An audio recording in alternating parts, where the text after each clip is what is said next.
Hi guys, nganamukela ku-recap ye-Youngin Season 3 episode 29. So uKhaya kubizile kwesikhathi sakhe kuyasho ukuthi-ke impi-ke yokuthi umephathi uDeclerc ayikapheli. Bavele nje bathi abafundi yabo Khaya nje wena ubhizi la uriska ngey'mpilo zethu. Lento eyenzeke nje kuTshepo yenzeke ngenxa yakho. uTshepo nje ushayiwe ngenxa yakho. Thina nje iy'mpilo zethu le. So nje asikwazi ukuthi siqhubeke senze kanje. Ngeke nje asange nje lento yokulwa naye. Bathi bayazama kuKhaya ukubancenga bathi nje abasayingeni bona lento le. Ngapha kwi-assembly uprincipal wenze uTshepo ame phambi kwesikole axoliseka uTshepo athi ngiyaxolisa kuprincipal Ramathuba, ngiyaxolisa ukuthi ngenza izinto ngalento engiyenzile, ngeke ngiphinde ngiyenze lento engiyenzile, sengizofocusa ey'fundweni zami, ngiphase ngize ngifike ku-matric, ngiphase ngama-flying colours, ngisahlala nama-bad boys. Ngiyaxolisa principal, ngisaphinde futhi ngibehave ngale ndlela engibehave ngayo. Athi uprincipal nizwile-ke bafundi, thathani isibonelo la kuTshepo-ke yenzani njengoba enza naye, fundani ukulalela imithetho yesikole, manenza kanjalo konke kuzonilungela.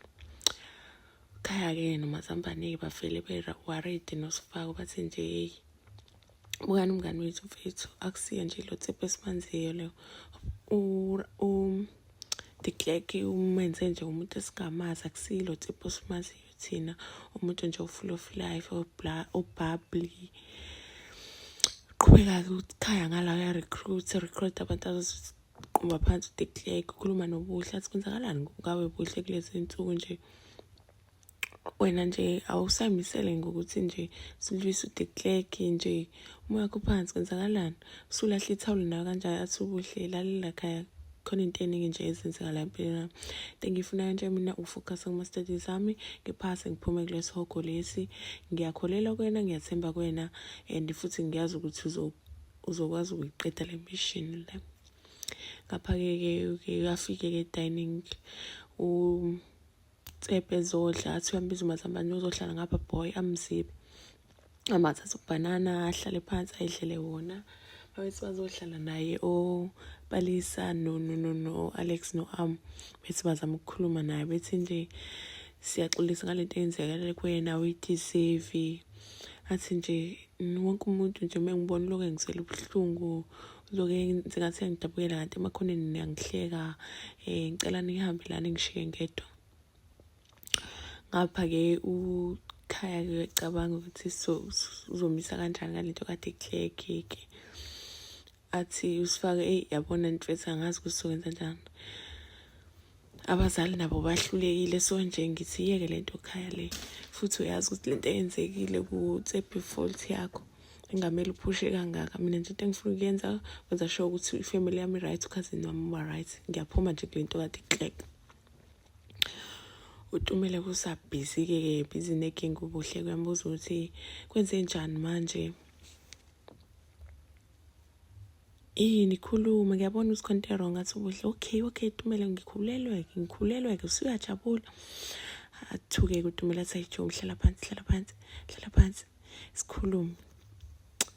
Ngapha-ke uMahlatsi kuzama ukwazi more about Busilethu, uthi nje angazi lutho ngawe, ngazi nje ukuthi we-head girl, ngazi ukuthi ubaba kho uyi-politician, ngazi ukuthi kwa-grade 12 okunye nje angikwazi. Athi uBusilethu okay ufuna ukwazi nenye ngami, ngibuze ngizokutshela. Athi hayi okay, so ufuna ukuba yini mawuphuma la, why wakhetha i-Olifantsfontein? Athi okay i-Olifantsfontein ngiyayithanda, besides nje yonke lento eyenzekala la ngiyayithanda nje i-right. Ngifuna ukuba yi-psychologist mangiphuma lana, amtshele ukuthi ufuna ukuba ne-family enganani, yonke leyo nto yinjawarawara. Then ngeke yasho ukuthi ukhuliswe ubabakhe noma wakhe, unama-brothers awu-2. Athi uMahlatsi, that's nice, mina nje anginawo ama-siblings, ihlezi nje kuyimina nomana, ubaba mamazi. Athi bese hawu ngiyaxolisa ngingakwazi lokho. Athi hayi khuleka akuhluphi. ngapha-ke ulona ukhaya ufica uTshepo uyakhala futhi-ke umbuzo uthi right boy, ngiyaxolisa lento eyenzakalile futhi ngeke uphinde ngixolise.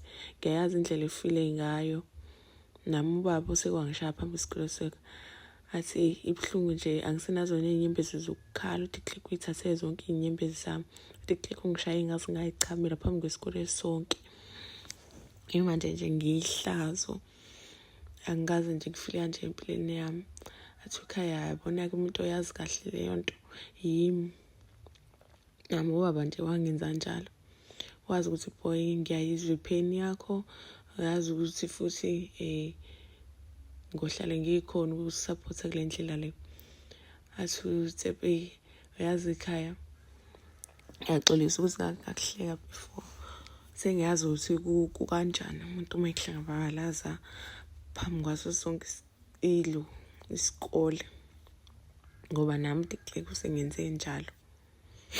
Angazi nje ukuthi ngenze njani. Wonke umuntu nje mengibuka nje ngathi angidabukele kodwa emakhoneni ngiyazi ukuthi bangihleka bakhuluma ngami. Athi ukhaya kunjalo lo mfethu akunjalo. Nginawe mfethu uma ufuna nje ukukhuluma, uma ufuna nje noma yini mina ngikhona for wena.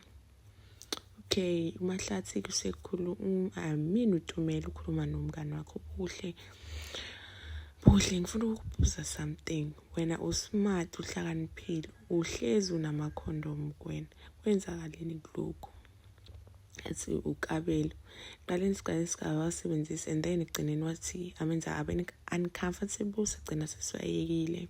Kodwa bese careful njalo ekuseni siyothenga ama-morning after. Athi uTumelo uyazi nje buhle ukuthi awasebenzi nje njalo. Uyakwazi lokho wena.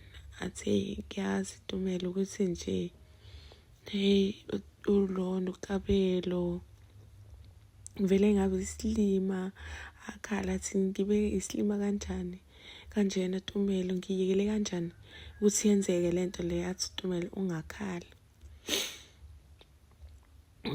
buhle. Kodwa-ke uzokwenza njani manje? Usumtshelile yini uKabelo? Athi ngeke ngimtshele mina loyo. Athi kumele azi buhle, kumele ukhulume naye. Ekugcineni awuyenzanga wedwa le ngane le uyenze naye. Athi ngeke ngikwazi ukukhuluma naloyo muntu mina weTumelo. Uyazi ukuthi izinto ziphele kanjani phakathi kwami naye. Futhi angifuni ukuba ngenkinga nonkosikazi wakhe. Athi Tumelo kodwa ekugcineni isinqumo noma isipho sithathayo.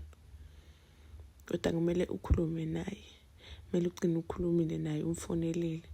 Hayi buhle umbona usuyanqaba ukuthi nje ngeke ayenze lento. Asikhululeke. Athi Tumelo khululeka. Sizofigurisha out yonke lento la ngikhona la for wena mngani wami. So yeah, phela njalo episode on the next one. Bye.